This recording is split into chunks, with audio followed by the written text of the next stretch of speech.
Bueno, entonces primero que nada lo que necesitamos entender es lo que es una fase. ¿Qué es una fase? Una fase es una porción de materia que es constante en toda la muestra, ¿de acuerdo? Entonces, ¿qué tipo de fases tenemos aquí? Los tipos de fases son tres, o mejor dicho, son tres más los que se vayan agregando por las diferentes interacciones entre ellas, ¿de acuerdo? Entonces tenemos lo que es la fase gas, la fase líquida y la fase sólida. ¿Sí? Entonces, a esto también se le conoce como estados de agregación. Ahora bien, ¿qué sucede en una fase sólida, en una fase gaseosa? En una fase gaseosa, ¿qué es lo que caracteriza una fase gaseosa? La fase gaseosa se caracteriza primero que nada por estar dispersa dentro de un contenedor.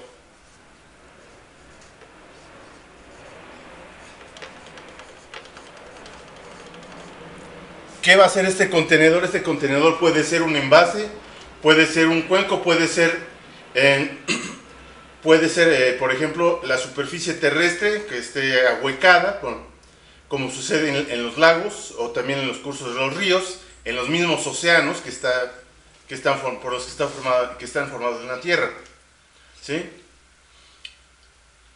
¿Qué sería el contenedor para una fase gaseosa, para un gas?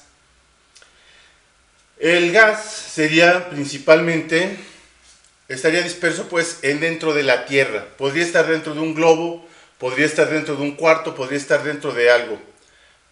Pero para todo fin práctico, una fase gaseosa, una sustancia gaseosa, estaría dispersa dentro de su contenedor, sin importar el tamaño, ¿de acuerdo? Por lo tanto, decimos que no tiene volumen. Tiene el volumen de lo que lo contenga. No tiene volumen. ¿De acuerdo? Ahora bien, si no tiene volumen, se puede decir que tampoco tiene una forma definida, ¿sí? Todas sus partículas están dispersas, por lo tanto, no tiene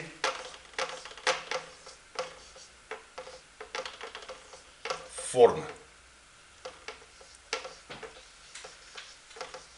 ¿Sí?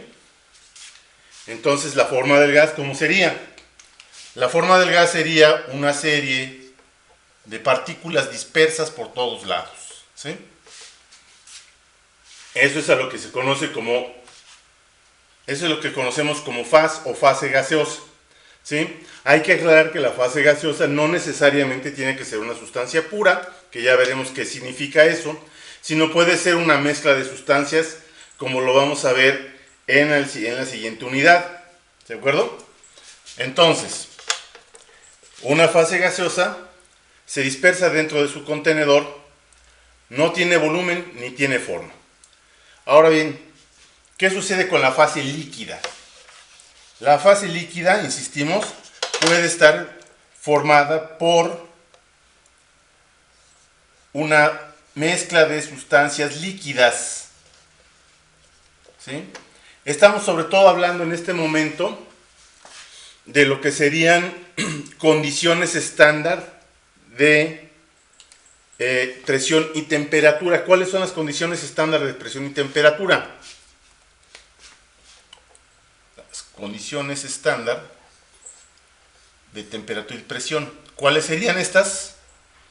Estas serían básicamente lo que son 298 grados Kelvin. Recuerden siempre que aquí no se pone el cerito encima. El cerito se pone para las denominaciones, pudieran ser Rankine, Fahrenheit o bien centígrados. Pero en esta cuestión son 298 Kelvin. Una presión de 1 bar que no tiene nada que ver con un lugar donde va la gente a tomar, sino con una atmósfera, o también conocida como 760 milímetros de mercurio, o una atmósfera. ¿Sí? Entonces, a estas condiciones estamos hablando pues para lo que para nosotros serían las fases gaseosas. Ahora bien, las fases líquidas, vamos a quitar esto para no confundirnos, tienen un volumen determinado, ¿sí? Estas, digamos que esta se encuentra parcialmente dispersa.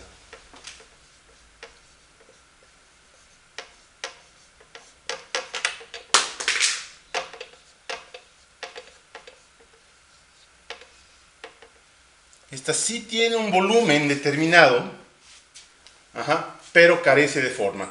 Tiene la forma exacta de aquello que la contiene. Un globo, una botella, el océano o inclusive un matraz. ¿Sí? ¿Qué es lo que distingue a los líquidos de los gases? Lo que distingue a los líquidos de los gases fundamentalmente es la manera en que están enlazadas. En este caso, por ejemplo, las moléculas, las partículas estarían más unidas, ¿de acuerdo? La sustancia estaría más unida, aunque no tendría ahí manera de localizarse. Ni en la fase gaseosa ni en la fase líquida se pueden localizar las moléculas que componen a la sustancia, ¿sí?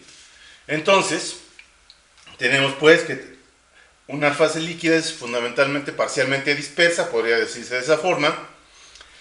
Tiene volumen, mas no tiene forma, ¿sí?